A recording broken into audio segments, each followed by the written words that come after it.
अल्लाहु अल्लाहु अल्लाहु अल्लाह।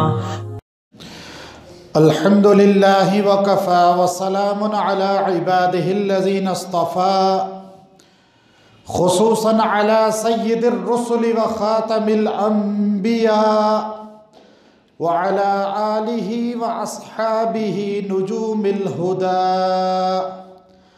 अम्मा बादु फ़अऊज़ु बिल्लाहि मिनश शैतानिर रजीम। बिस्मिल्लाहिर रहमानिर रहीम। अभी हाल ही में उलमा इकराम का एक कसीर तादाद ग्रुप हमारा अकाबरीन की मईयत में, जिसमें हमारे मुल्क पाकिस्तान के नामवर अकाबरीन उम्मत थे, हज़रत अक़दस मुफ्ती मोहम्मद हसन साहब दावत बरकातुहुमुल आली लाहौर से, और आयतुल खैर वफ़ाक़ुल मदारिस अल अरबिया पाकिस्तान के सेक्रेटरी जनरल, पूरे मुल्क पाकिस्तान के उलमा के तर्जुमान हज़रत मौलाना कारी हनीफ जलंधरी साहब दामत बरकातुहुमुल आलिया भी,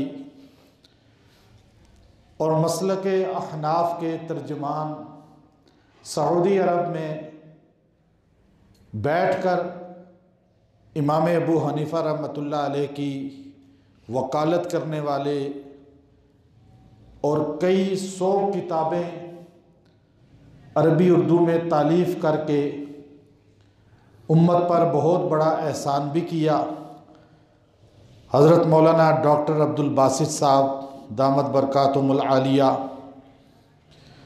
और इसी तरह बड़ी तादाद में उलमा इकराम दीगर भी 53 की तादाद थी, हमारे साथ शरीक सफ़र हुए।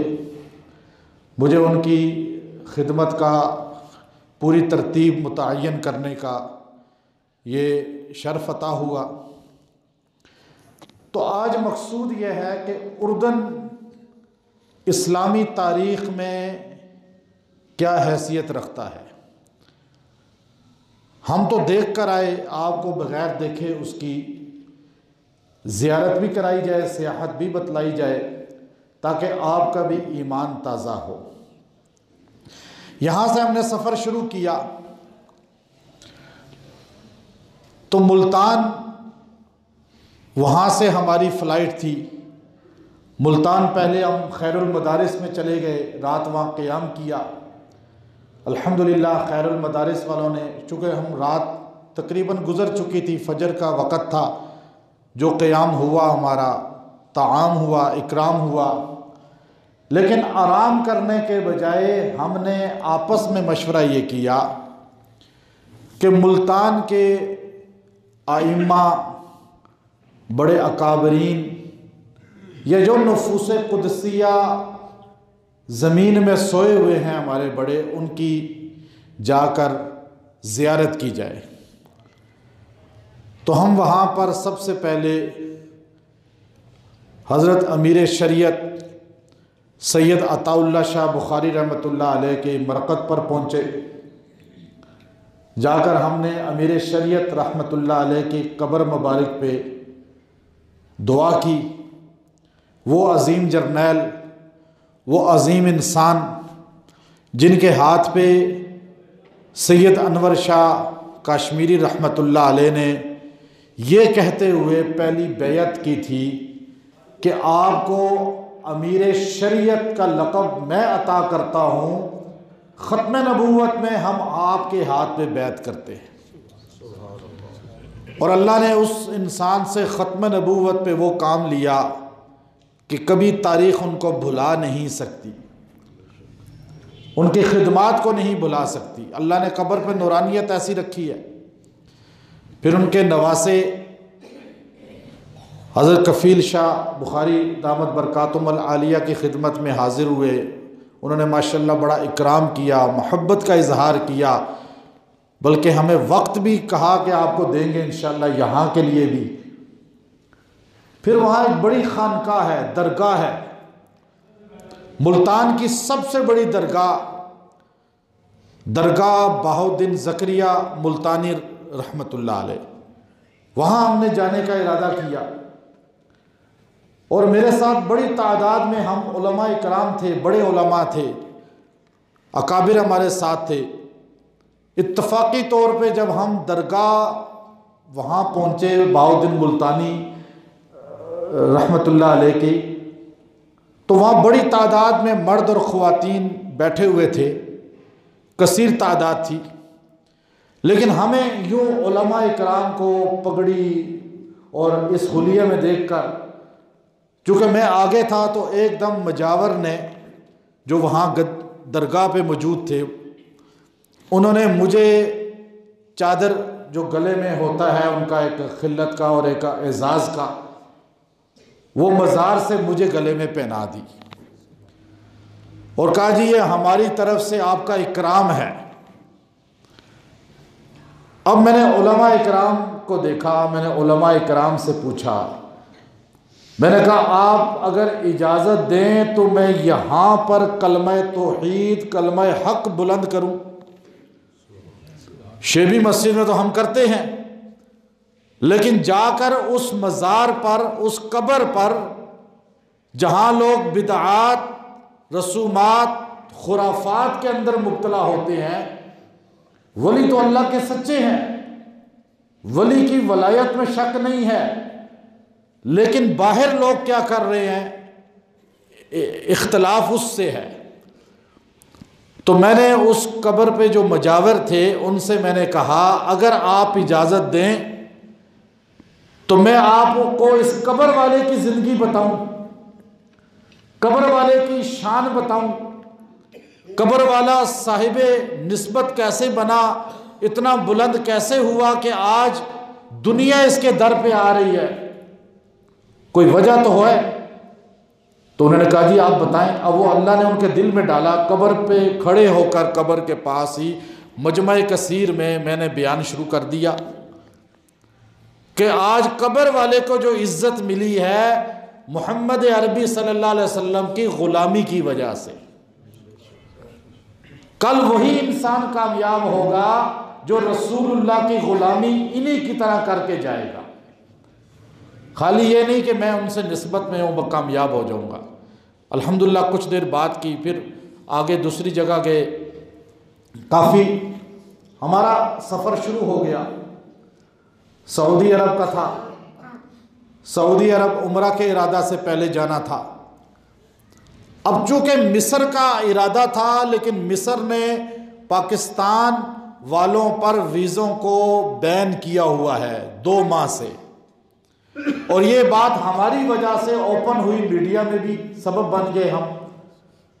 अब वहाँ से उम्रा माशाल्लाह इन अकाबरीन के साथ, फिर वहाँ खानका मक्किया में वहाँ भी हमारे इकराम हुए, वहाँ भी इकराम मक्का में होते रहे, मदीना मुनव्वरा में भी इकराम हुए, वहाँ भी हमारा अल्हम्दुलिल्लाह नशिस्तें रहीं अकाबरीन के साथ, बुज़ुर्गों के साथ।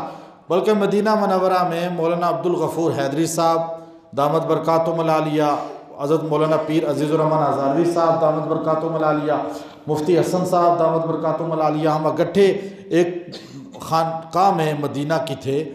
तो मुफ्ती हसन साहब दामद बरकातुहुल आलिया ने मुझे फ़रमाया कि बड़ा आपसे खुश हूँ, मैं आपको चारों सिलसिलों में खिलाफत भी अता करता हूँ।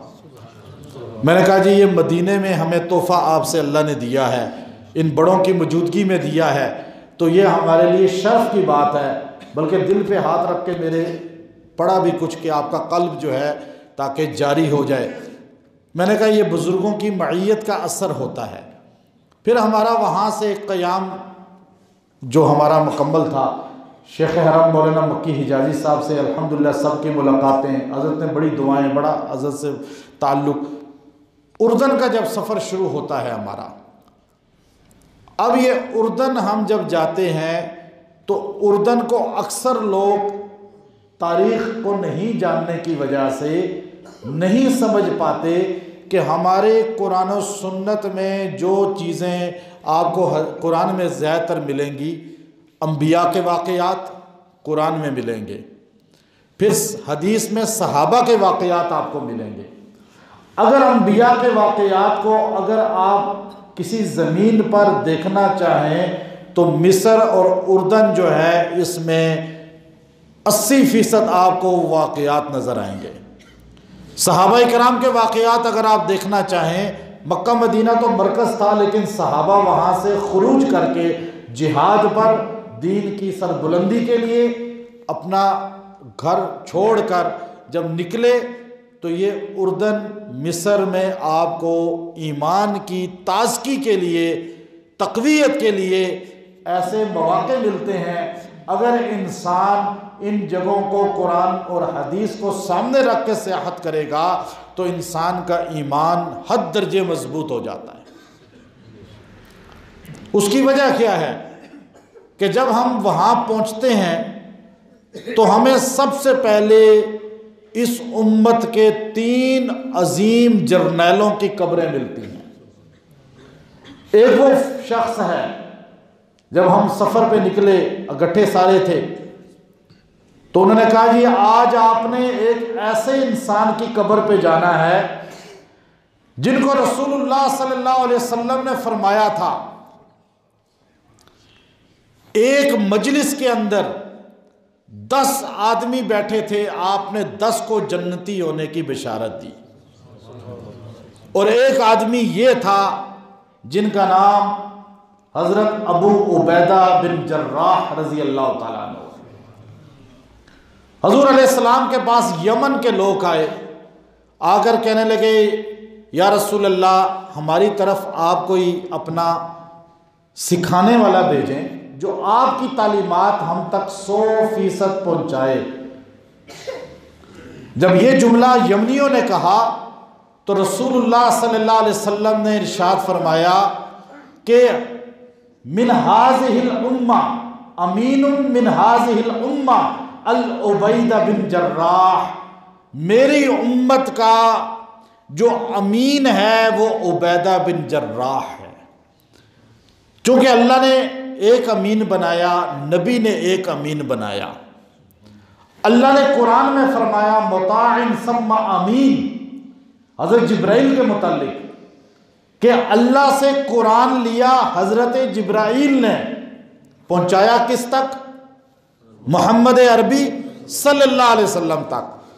अल्लाह से कुरान लेकर नबी तक पहुंचाने में खयानत नहीं की, इसलिए जिब्राइल अमीन है अल्लाह के, अबू उबैदा अमीन है रसूलुल्लाह के, इस उम्मत के, कि नबी से जो सुना उम्मत तक 100% पहुंचा दिया।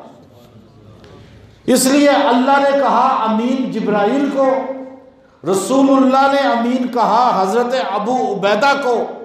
ये अबू उबैदा वो इंसान है, हदीस पाक के अंदर आता है, बदर के अंदर इनका वालिद हजूर अलैहिस्सलातो सलाम का मुखालिफ बनकर आया। ये हर ग़ज़वे में रसूलुल्लाह के साथ शरीक रहे, हर कठिन मरहले में रसूलुल्लाह के साथ शरीक रहे। जब इनका वालिद काफिर, रसूलुल्लाह का नाफरमान, गुस्ताख आपके मुकाबले पे लड़ने के लिए आता है, अबू उबैदा ने अपने बाप को नहीं देखा, मोहब्बत रसूल को देखा। अपने हाथों से अपने वालिद का सर कलम किया, अपने वालिद को वासले जहन्नुम करते हुए फरमाया कि नबी की मोहब्बत के सामने किसी की मोहब्बत की कोई हैसियत नहीं। हमारी तरह नहीं थे जो हजूर की मोहब्बत रबीउल अव्वल में ही बयान करते हैं, जो हजूर के लिए सिर्फ रबीउल अव्वल में महीना रखा हुआ है, बाकी पूरा महीना, पूरा साल जो है वो अपनी मर्जी की ज़िंदगी गुजारनी है। ये अबू उबैदा, हम इनके मज़ार पे गए, कब्र पे गए, ये ताउन में फौत हुए थे। ताउन की बीमारी में, वबा फैली थी, जैसे आज बीमारी है चाइना में चली हुई है। ताउन में एक ही दिन सैयदना अबू उबैदा का इंतकाल हुआ, एक उसी दिन हज़रत मुआज़ इब्न जबल रज़ी अल्लाह तआला अन्हु का इंतकाल हुआ। और अबू उबैदा रज़ी अल्लाह की कब्र से थोड़ा आगे गए तो हज़रत मुआज़ की कब्र थी। वहाँ हम चले गए। अब ये वो सहाबा हैं जिनको अल्लाह के रसूल ने एवार्ड दिए हैं, तमगे दिए हैं। इन सहाबी को अमीनुन हाज़िहिल उम्मा और मुआज़ इब्न जबल को आपने फरमाया, बैठे हुए थे, यमन के लोग आए, कोई फतवा देने वाला भेजें जो हमें मसले फतवे की शक्ल में सिखाए। आपने पूछा, सबसे पहले क़ियास जो है, सबसे पहले इस उम्मत में फ़िक़ा तफ़क्कुह जो है वो मुआज़ इब्न जबल रज़ी अल्लाह तआला ने नबी के सामने बयान किया।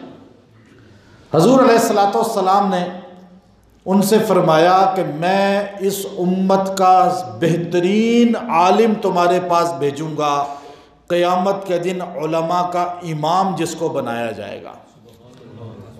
इमाम बुखारी का भी, तिरमिज़ी का भी, मुस्लिम का भी, निसाई का भी, शेख अब्दुल कादिर जिलानी का भी, मोइनुद्दीन चिश्ती अजमेरी का भी, नहीं, सारे सहाबा का क़यामत के दिन इमाम मुआज़ इब्न जबल होंगे। उलमा का झंडा रोज़े महशर हज़रत मुआज़ के हाथ में होगा और सारे उलमा उनके झंडे के तले होंगे। मुआज़ इब्न जबल रज़ी अल्लाह तआला अन्हु वाहिद सहाबी हैं जिनको रसूलुल्लाह सल्लल्लाहु अलैहि वसल्लम ने जुमला फरमाया था कि मुआज़ तुम जा रहे हो। नौजवान थे, 17 साल के थे। क्या उम्र थी? मुफ्ती उम्मत जब बने 17 साल के थे। आज 17 साल के लड़के को क्या आता है? हमारे 70 साल के बूढ़े को भी दीन नहीं आता। मुफ्ती उम्मत 17 साल में बन गए। हजूर ने फरमाया, जब मुआज़ जा रहे थे, हजूर अलैहिस्सलातु वस्सलाम हज़रत मुआज़ को रुखसत करते हुए घोड़े पे बैठवाया, पैदल साथ चले, पैदल चले, इतनी मोहब्बत का इजहार किया और ये जुमला फरमाया, मुआज़ हो सकता है तुम आइंदा आओ, मुझे यहाँ नहीं बल्कि रोज़े में पाओ, यानी जिंदा नहीं पाओगे दुनियावी ज़िंदगी में। हज़रत मुआज़ रज़ी अल्लाह अन्हु रोने लगे। ये ताउन की बीमारी में फौत हुए। वहाँ इनकी कब्र बनी और जिस जगह हज़रत मुआज़ की कब्र है, अबू उबैदा रज़ी अल्लाह की कब्र है, अबू उबैदा रज़ी अल्लाह तआला अन्हु की कब्र के साथ ही कब्र बंद थी। हमारे सारे उलमा बाहर खड़े थे, कब्र अंदर थी कमरे में, तो बाहर जाली से दूर से देख रहे थे। मैंने हज़रत कारी हनीफ जलंधी साहब से फरमाया कि मैं इंशाअल्लाह दरवाज़े की खोलने की कोशिश करवाता हूँ। अब कोई बंदा नज़र नहीं आ रहा था। अच्छा, ढूंढता रहा, बारिश हो रही थी, बर्फ़बारी वहाँ पर थी। ढूंढते ढूंढते मुझे एक बंदा उर्दनी नज़र आया। उससे मैंने कहा कि अगर वो दरवाज़ा कोई खोल दे तो मैं तुम्हें हदिया देने के लिए तैयार हूँ। हम बिल्कुल कब्र के पास खड़ा होना चाहते हैं। 50-55 उलमा हैं सारे। उसको थोड़ा हदिया दिया, उसने कब्र चाबी वाले को बुलवाया, वो आया, फ़ोन किया, 10-15 मिनट में वो आ गया, उसने दरवाज़ा खोला, अंदर हम चले गए। उलमा बड़े खुश हुए, बड़ी दुआएं दी मुझे। उसके साथ ही अबू उबैदा रज़ी अल्लाह की कब्र के साथ ही एक कब्रिस्तान है, बड़ा कब्रिस्तान। उसके बारे में मशहूर है कि जब ताउन फैली थी शाम के अंदर, तो यहाँ पर सैकड़ों की तादाद में सहाबा इकराम ताउन की वबा में शहीद हो गए थे। और उस कब्रिस्तान के अंदर सैकड़ों सहाबा की कब्रें हैं, सैकड़ों सहाबा की। वो कब्रिस्तान भी हमने देखा, दुआ की वहाँ पर। अब ये जो जगह है, चूँकि शाम जो है, शाम, सैयदना अमीर मुआविया रज़ी अल्लाह तआला अन्हु शाम के गवर्नर थे। शामी वफ़ादार कौम थी। सैयदना मुआविया रज़ी अल्लाह की वफ़ादार कौम थी। सैयदना हसन ने फरमाया था रज़ी अल्लाह तआला अन्हु ने कि काश मुआविया के जैसे लोग हैं मुहिब, ऐसे हमें भी मिल जाते। कूफी लायूफ एतमाद वाले नहीं थे। और मुआविया रज़ा के शामी आज भी उर्दन के लोग बड़े बाइखलाक हैं। मुफ्ती तकी उस्मानी साहब दामत बरकातुहुल आलिया ने अपनी किताब के अंदर बाकायदा लिखा है, मैंने दुनिया के सफ़र किए हैं, बाइखलाक सबसे बेहतरीन उर्दनी लोग पाए हैं, उनके अंदर नरमी है। तो शाम का इलाका ये सारा था, दमिश्क तक ये उर्दन पूरा शाम कहलाता था। साथ फ़लस्तीन जुड़ा हुआ है, इसराइल जुड़ा हुआ है, बिल्कुल साथ जुड़ा हुआ है। और अबू उबैदा रज़ी अल्लाह की कब्र से 16 किलोमीटर बाद इसराइल है, यूं सामने नजर आ रही है पहाड़ी। ये दुनिया का सबसे निचला सतह समुद्र से निचला हिस्सा है, सबसे दुनिया में पस्त इलाका ये है दुनिया का।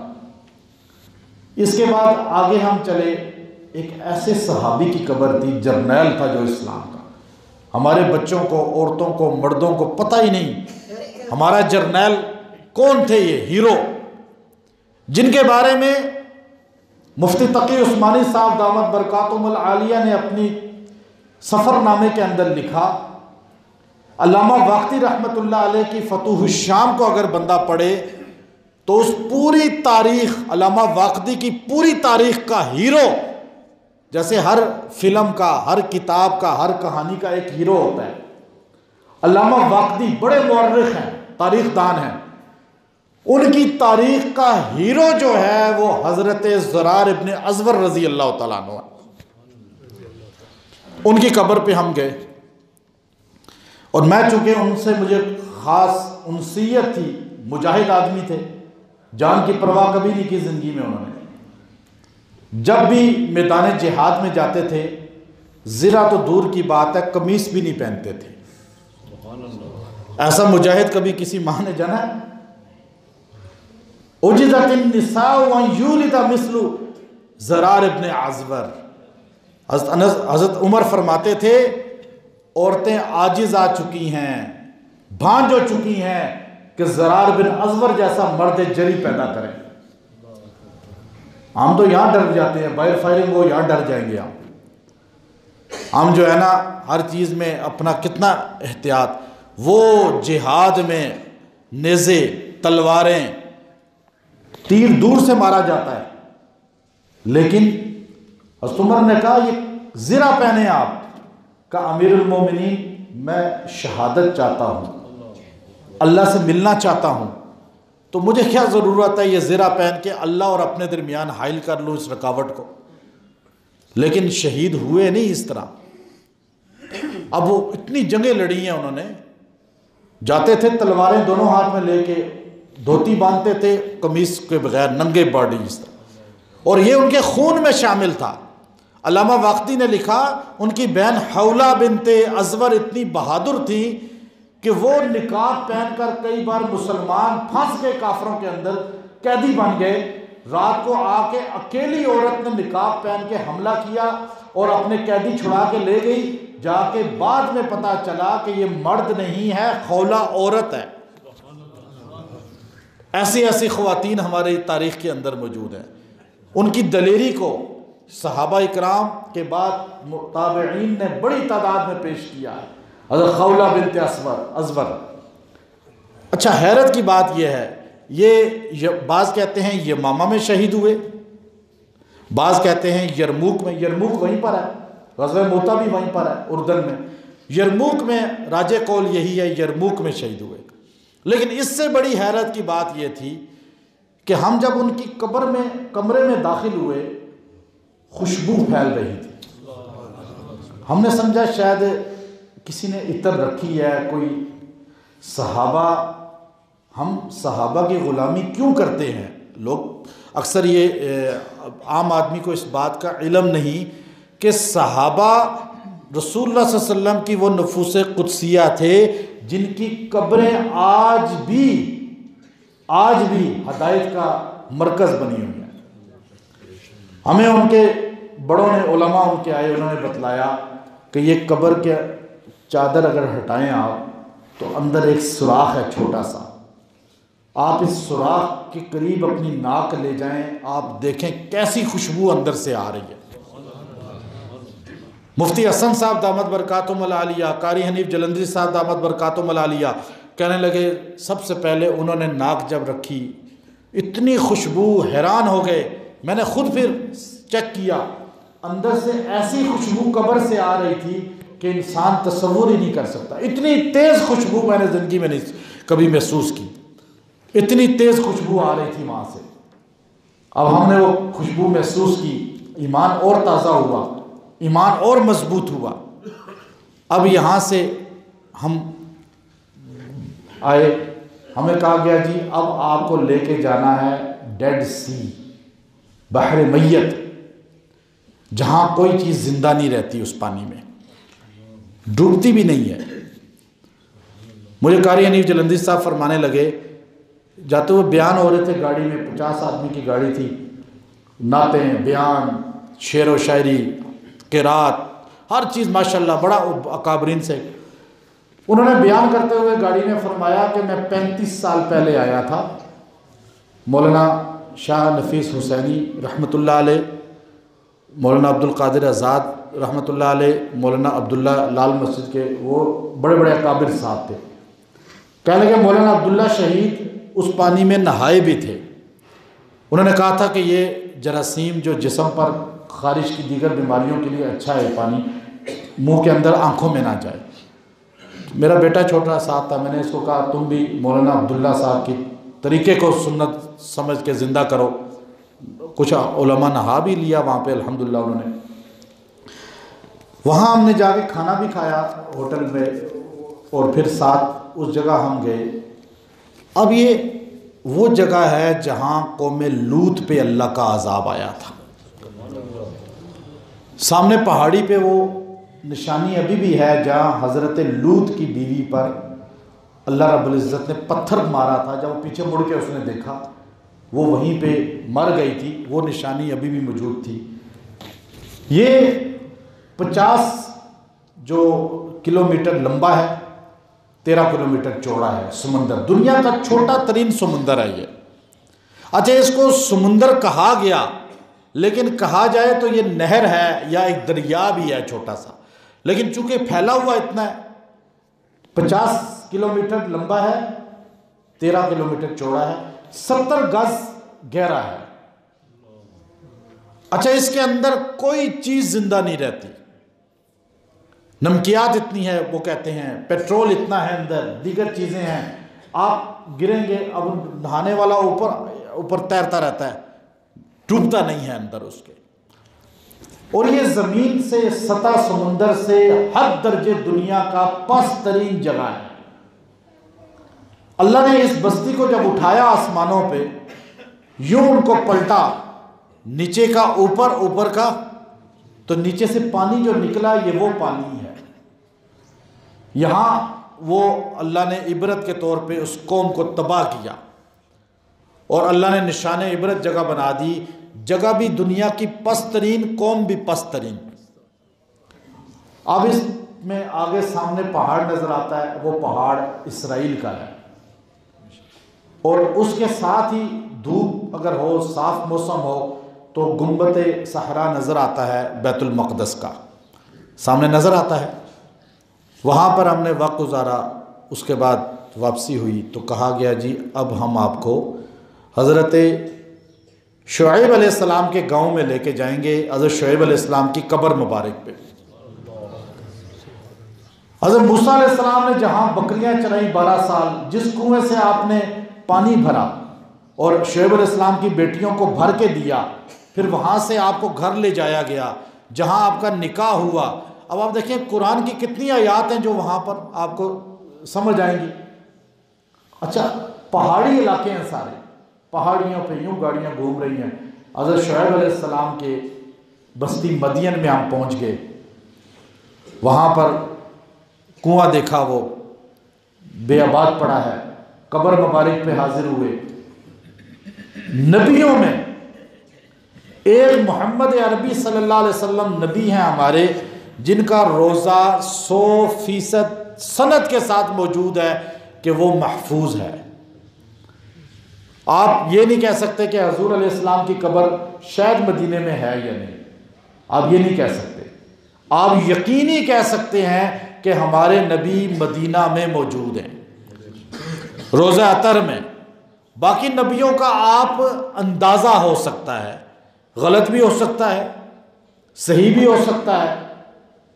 जैसे हज़रत यूशा अलैहिस्सलाम की वहाँ भी कब्र है उर्दन में, तुर्की में ही मैं कब्र पे गया। ऐसे बाज़ नबियों की कब्रें हैं इस तरह। वहाँ हमने शुएब अलैहिस्सलाम की कब्र मुबारक पे अल्हम्दुलिल्लाह किरात हुई, दुआ हुई, उसके बाद वो सारी जगह हमने देखी। यूशा अलैहिस्सलाम की कब्र पे चले गए। यूशा अलैहिस्सलाम की कब्र पे मगरिब की नमाज साथ मस्जिद में पढ़ी। इमाम साहब आ गए, उन्होंने बड़ा लंबा ईमान अफरोज़ हमें बताया। हज़रत कारी हनीफ साहब ने वहाँ पर अल्हम्दुलिल्लाह बड़े अहसन अंदाज में कुरान पाक सूरह कहफ का वो रुकू पढ़ा जिसमें हज़रत यूशा अलैहिस्सलाम और हज़रत खिज़र अलैहिस्सलाम और मूसा अलैहिस्सलाम का आपस में मुकालमा, सफ़र, सारा वाक़या है। वहाँ फिर बड़ी माशाल्लाह दुआ हुई। फिर वहाँ यूशा अलैहिस्सलाम हज़रत इब्राहीम अलैहिस्सलाम के बेटे थे और इब्राहीम अलैहिस्सलाम हज़रत यूसुफ़ अलैहिस्सलाम के बेटे थे।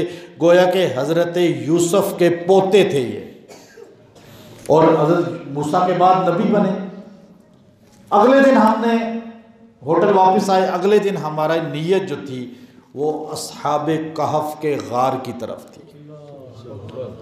अब ये एक तसव्वुर इंसान का होता है कि सूरह कहफ जुम्मे को पढ़ना, फिर ये फितने दज्जाल से बचना, दुआ करना, फिर अस्हाबे कहफ का जिक्र हमारे माशरे में इतनी कसरत के साथ मौजूद है कि हर मर्द औरत अस्हाबे कहफ से वाकिफ़ हैं। हमने उस जगह पर पहुँचे तो बारिश हो रही थी, मौसम सर्द था वहाँ का, पूरे मुल्क का ही।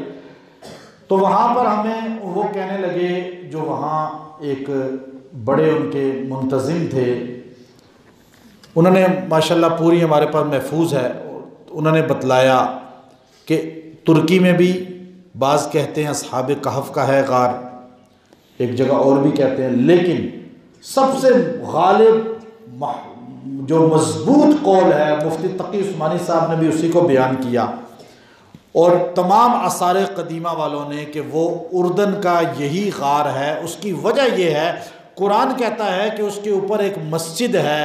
बाकी जितनी जगह गार का कहा गया वहाँ गार के ऊपर मस्जिद नहीं है। इस गार के ऊपर आसार कदीमा को मस्जिद के आसार मिले, आज वहाँ एक मस्जिद बना दी गई। और वो गार भी बड़ा अजीब, जैसे कुरान की आयत है। आप एक एक आयत कुरान की आयत का तर्जमे को जहन में रख के गार के अंदर दाखिल होंगे, हर वो आयत का लफ्ज़ आपको, हर्फ जो है वो उस गार के ऊपर सादिक मिलेगा। जैसे उसके अंदर अल्लाह ने कहा कि अब वो सूरज जो है, सूरज की रोशनी पड़ रही है एक तरफ से, दूसरी तरफ से गुरूब का, दो तरफ से रोशनी उसमें दाखिल होती है। यहाँ से दरवाज़ा है उसका, लेकिन यहाँ ऊपर से अंदर, चट्टान के अंदर से ऊपर से रोशनी नीचे आती है। वहाँ हमने झुककर इस तरह देखा, ऊपर रोशनी आ रही है ऊपर से। गोया कि अल्लाह ताला ने हवा की क्रॉसिंग का भी एक इंतज़ाम उसमें सूरह कहफ के अंदर बयान फरमाया। फिर उसमें एक जगह उन्होंने सारों की हड्डियों को जमा किया। अब हड्डियाँ उसके अंदर रख दी, अलामती तौर पे 5 कब्रें इधर बना दी और 4 कब्रें इधर बना दी, 3 कब्रें इधर बना दी। कहा जी ये अलामती कब्रें हैं इनकी। और ये जो दरवाज़ा, वक़ल्बुहुम बासितुन ज़िराइहि बिलवसीद, दरवाज़े पे उनका कुत्ता, मईयत कहफ में, अस्हाबे कहफ में कुत्ते को अल्लाह ताला ने कुरान पाक में ज़िक्र कर दिया। जो अल्लाह के नेक लोगों के साथ बैठता है अल्लाह उसको हीरा बना देता है। यहाँ सुलहा के साथ वो दरवाजे पे खड़े होके हमने अंदर भी माशाल्लाह बड़ी ईमान अफरोज़ दुआएं हुई, रो रो के हमारे बुज़ुर्गों ने बड़ी दुआएं कराई, बड़ा माशाल्लाह वहाँ की ईमान ताज़ा हुआ मस्जिद उसकी देखकर। ये वो जगह हैं जहाँ पर इंसान का ईमान, अब देखिए पूरे सूरह कहफ, वहाँ आपका नज़ूल की आपको जगह वो सारी मिलेंगी जो उसके अंदर ज़िक्र हैं। मदियन उसके अंदर ज़िक्र अगर मिलेगा मूसा अलैहिस्सलाम का। अच्छा, फिर वो दरिया जिसमें मछली गुम हो, हज़रत खिज़र अलैहिस्सलाम से मुलाकात हुई, दरिया उर्दन वहीं पर है, ये सारा वहाँ देखा हमने। अब हमें कहा यह गया कि अब आपको हम लेकर जाएंगे उस जगह जिसको इस्लाम की तारीख़ में ग़ज़वे मूता कहा जाता है, जहाँ इस्लाम की वो जंग लड़ी गई जिसमें नबी अलैहिस्सलाम ने 3 सहाबा को, पहले एक सहाबी को, अपने महबूब सहाबी हज़ूर अलैहिस्सलाम के पहले ईमान लाने वाले ग़ुलामों में आपके सबसे मुहिब वाहिद सहाबी हैं जिनका नाम कुरान में आया है, बाकी किसी सहाबी का नाम कुरान में नहीं। ज़ैद इब्न हारिसा रज़ी अल्लाह ताला अन्हु, उनको आपने जर्नैल बनाया, का झंडा तुम्हारे पास होगा, लश्कर के जर्नैल तुम होगे, अगर तुम शहीद हो जाओ तो इस लश्कर का जर्नैल जाफर तैयार होंगे, अगर वो भी शहीद हो जाएं तो इस लश्कर का जर्नैल हज़रत अब्दुल्ला बिन रवाहा होंगे, अगर वो भी शहीद हो जाएं तो मुसलमान जिसको चाहे अमीर बना ले। यहूदी बैठा हुआ था मजलिस में, खड़ा हो गया, हज़रत ज़ैद को अलग करके कहने लगा, मैं तौरात का आलिम हूँ, मैंने आसमानी किताबें पढ़ी हैं, नबी जब कह देता है कि अगर ये शहीद हो जाए तो वो यकीनन शहीद होता है। नबी ने कहा है तो तुम तीनों शहीद हो जाओगे। उसने डराने की कोशिश की। ज़ैद इब्न हारिसा ने कहा, हम तो ज़िंदगी अल्लाह की अमानत समझ के लिए बैठे हैं, शहादत तो हमारा मकसूद है, डरे नहीं और आकड़ के चले मैदान जिहाद में। ज़ैद इब्न हारिसा रज़ी अल्लाह ताला अन्हु ग़ज़वा मूता में शहीद हो गए। जब वो शहीद हुए तो झंडा गिरने नहीं दिया, झंडा गिरने नहीं दिया, बल्कि झंडा हज़रत जाफर तैयार ने पकड़ लिया। जाफर बिन अबी तालिब थे, हज़रत अली के बड़े भाई थे, लेकिन हज़रत जाफर ने यूं झंडा पकड़ा तो जाफर तैयार का ये बाजू यहां से तलवार मार के काफरों ने काट दिया।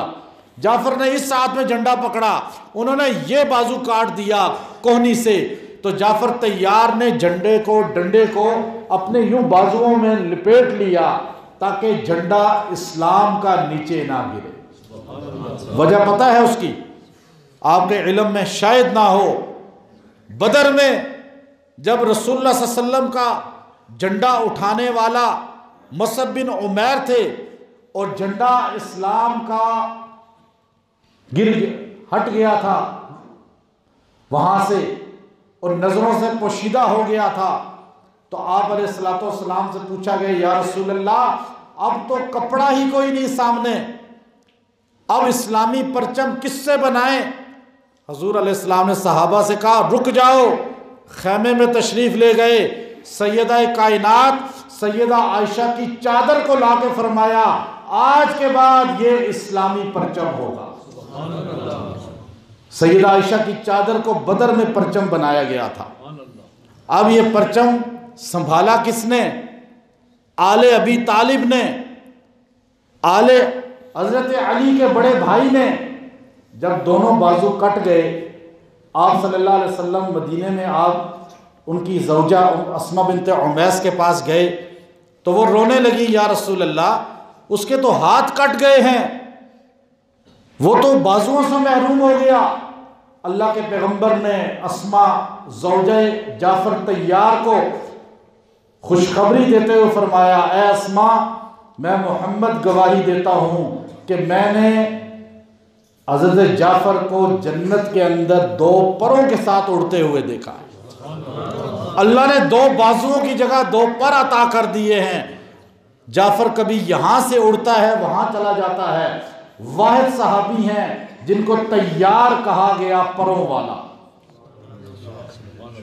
फिर तीसरे अरब के शायर, हुजूर के खास शायर।